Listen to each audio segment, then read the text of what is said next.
I've talked to you. I've got your written description.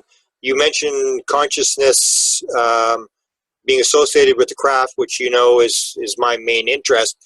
Well, we've got this on video. I've got it on audio, but maybe we can just do a little short video of flying the ship with the consciousness. Can you go through that? I have about 6 people, and I'm going to do an individual one on YouTube for each one. I've got about 6 different people who describe flying the ship, and you did. So maybe you can, just for me, go through that story again.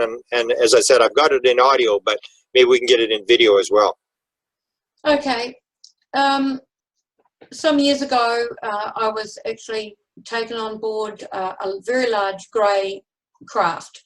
When I say large, like the size of a town or a city. And within this craft there was a massive hangar, and in that hangar there were a variety of craft. I was told that I was going to be given the opportunity to go on a flying trip and be able to operate a small scout craft. I was approached by a group of human-looking entities. I'll call them entities because they seemed like superhumans to me. They were much taller than me, very slim, and highly intelligent. I was taken on board a small scout craft, which I was told was one of theirs. One of them later, before we took off, he left the craft, so I was left with 4 on board the craft. I was told that they were going to give me a bit of a surprise, and the surprise seemed to be that after travelling for a relatively short length of time, they opened what I call the window screens on the wall, and looking out, I'd gone from darkness in New Zealand, being taken on board a craft in the middle of the night, and they opened up the screens, and I was able to see a hillside covered with vibrant red, orange, yellow autumn leaves, autumn foliage such as we don't have in New Zealand. So from that I gathered that I was in the northern hemisphere, somewhere like Canada, the US, maybe Russia, I don't know. But it certainly wasn't the sort of vista you would see in New Zealand. So I'd gone to the northern hemisphere and it was daylight. I was told that I would be given the opportunity to use 2 different modes to fly the craft. The first one was manual, and the other mode, of course, was using the mind, using consciousness to connect to the craft. I was assigned an instructor who was one of the male beings on the craft, and so he demonstrated, and he gave me quite a lot of background information about the wobble of the small scout craft that some people often report, that sometimes described as a falling leaf movement.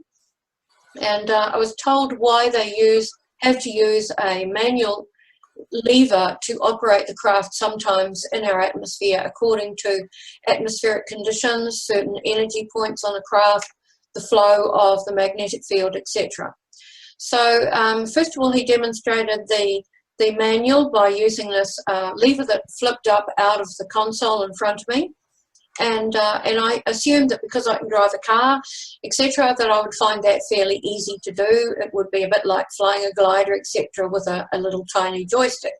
However, I soon found that overcompensating on a stick meant that the craft was kind of nearly flipping and moving in a way that wasn't good at all.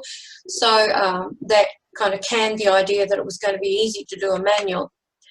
Next, I was instructed on how to use the connecting to the consciousness of the craft, which I did by placing my hand on a rubbery panel on the console.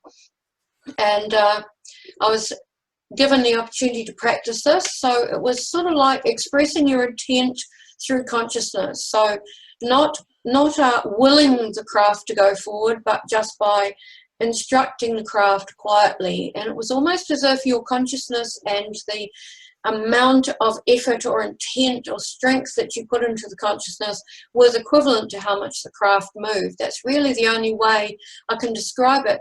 The consciousness was so closely linked to the craft that that it was almost like an emotional aspect to it as well. So you weren't just simply instructing a computer and saying, move the craft forward 15 meters. You were actually moving your consciousness with the whole intelligence and structure and organicness of the craft to move it forward. I don't think I could adequately put it into words, but that's the best that I can do. And I found this actually much easier than using the manual stick, and the instructor said, well, that's because it bypasses all of the brain messages that have to get to muscles and tendons, etc., to make the arm move, to make the lever work. This is just straight, pure thought and consciousness and connection. So I was able to practice that for some time, and then they said that they were going to take me home, that there would be another surprise, and this one was that we would actually pass through the planet. Now, when they said that, I had the most dire feeling of shock and horror and incineration, but they assured me that it wasn't going to be like that at all, that it simply meant that they would move the craft sort of out or sideways from the dimension or the status that it was currently in, and then they would run alongside in this other space, in this other dimension, if you want to put it that way, and then when they'd pass through that space that is taken up by the planet, they would then merge back into this timeline and into this reality. That's the best way I, as a novice, can describe it as a non-scientist. So we went through a process where the craft went out beyond our atmosphere, or to the very edge of it. I could see the curvature of the Earth. I could see everything recede into this beautiful looking planet with none of the terrible things that we know are going on the surface.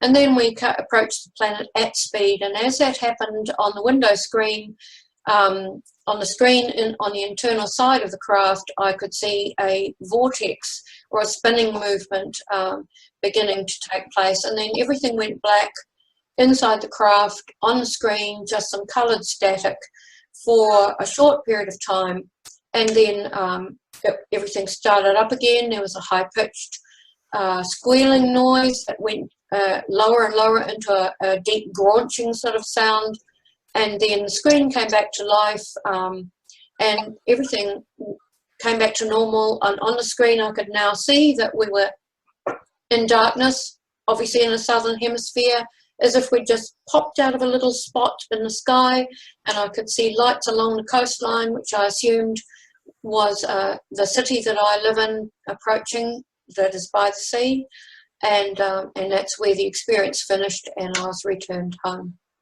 Wow. I've always recommended to people to read your book. I think it is perhaps the most important book that people should read.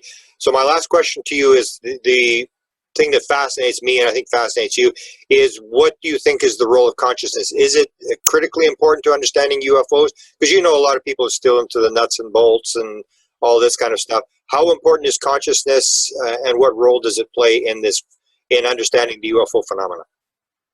I think it's absolutely critical to understand the UFO phenomenon, not only from the nuts and bolts aspect, because I'm also a sighting investigator, and a lot of the time I get reports sent to me, which when we delve a little deeper and we interview the people sometimes on video, we get these consciousness aspects coming out within that nuts and bolts structure of documenting an actual sighting.